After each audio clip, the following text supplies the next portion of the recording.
출애굽기 39장에서 40장까지 내용 분석입니다. 먼저 출애굽기 39장부터 시작하겠습니다.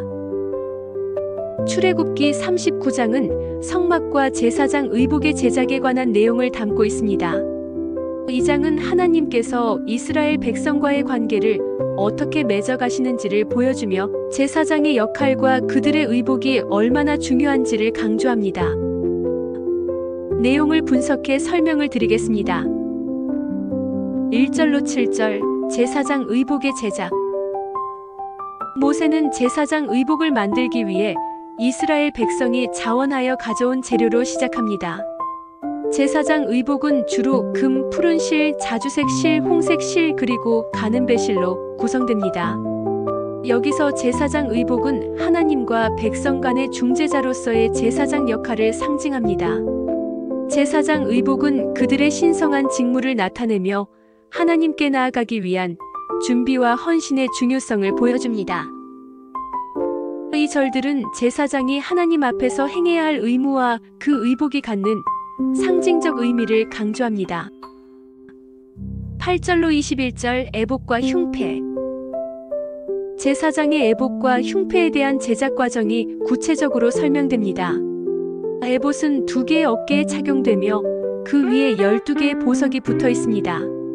이 보석들은 이스라엘 12지파의 이름이 새겨져 있습니다.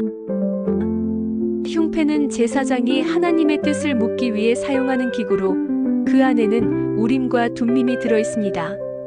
이 부분은 제사장이 하나님과의 연결고리 역할을 하며 이스라엘 백성을 하나님께 올려드리는 중재자의 역할을 강조합니다.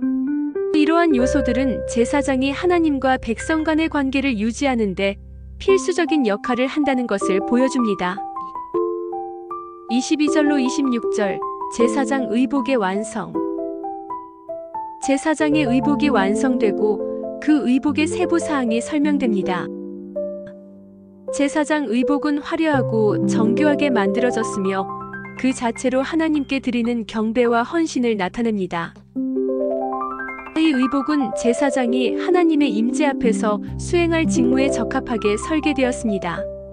이 절들은 제사장 의복이 신성함과 존엄성을 상징하며 제사장이 하나님과 백성을 연결하는 중요한 역할을 한다는 점을 강조합니다. 27절로 31절 제사장을 위한 기타 의복. 여기서는 제사장을 위한 다른 의복, 즉 흰색 속옷과 고무줄, 그리고 머리띠 등이 언급됩니다. 이들 의복은 제사장이 하나님께 나아갈 때의 정결함과 신성함을 나타내며 그들의 임무 수행에 필요한 준비를 보여줍니다. 이 절들은 제사장이 하나님 앞에 서기 위해 필요한 외적인 준비뿐만 아니라 내적인 정결함도 강조합니다. 32절로 43절 성막의 완공과 모세에게 보고. 이스라엘 백성이 성막과 그 기구들을 모두 완성한 후 모세에게 보고합니다. 이들은 하나님이 명령하신 대로 모든 것을 잘 만들었음을 확인합니다. 모세는 그들의 수고를 인정하며 하나님께서 함께 하신 것을 기뻐합니다. 이 부분은 공동체의 협력과 하나님의 명령에 대한 순종을 강조합니다. 성막의 완공은 하나님과 이스라엘 백성 간의 관계 회복을 상징하며 그들이 하나님의 임재를 경험할 수 있는 장소가 마련되었음을 나타냅니다. 출애굽 39장을 다시 정리합니다. 출애굽기 39장은 제사장 의복의 제작과 성막의 완공을 통해 하나님과 이스라엘 백성 간의 관계를 강조합니다. 제사장의 의복은 그들의 중재자 역할을 나타내며 하나님께 나아가기 위한 준비와 헌신을 상징합니다.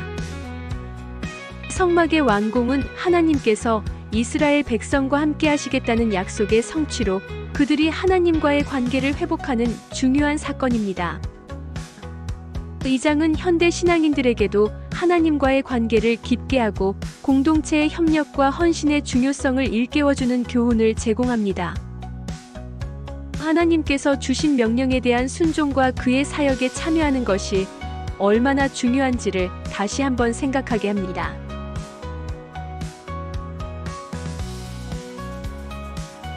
다음은 출애굽기 40장 내용입니다. 출애굽기 40장은 성막의 완공과 하나님이 그곳에 임재하시는 모습을 다루고 있습니다.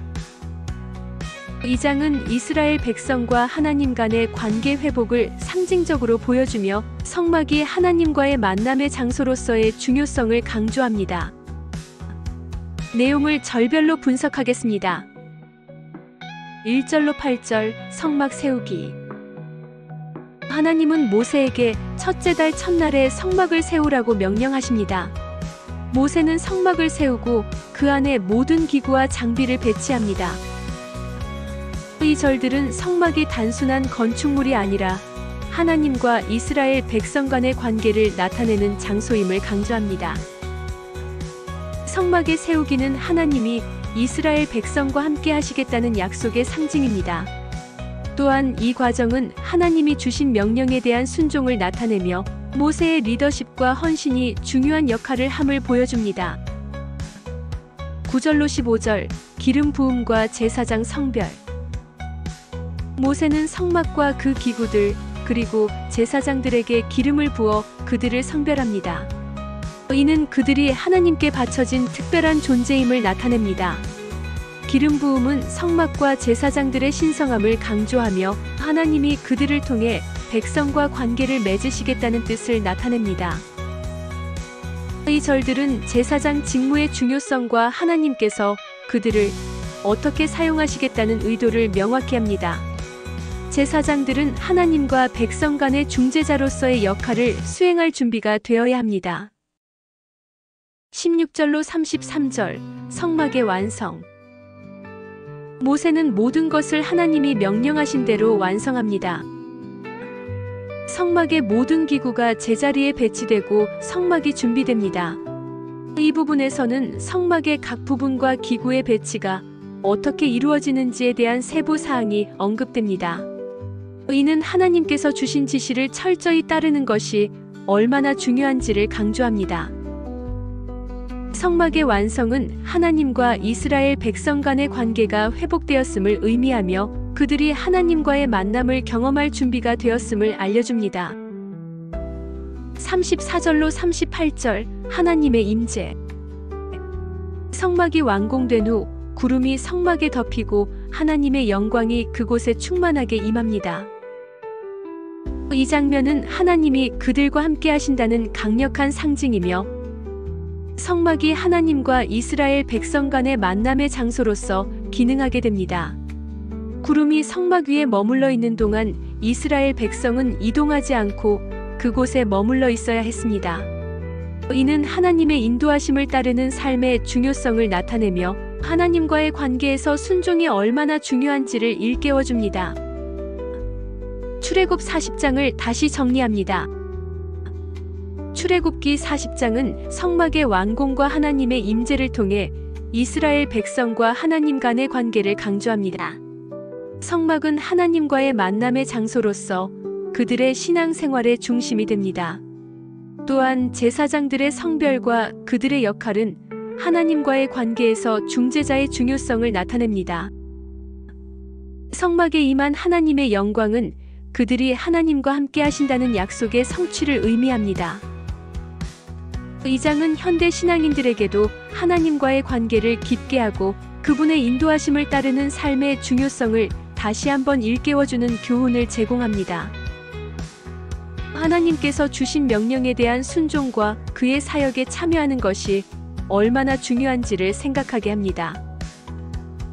출애굽기 39장에서 40장까지 분석을 마칩니다.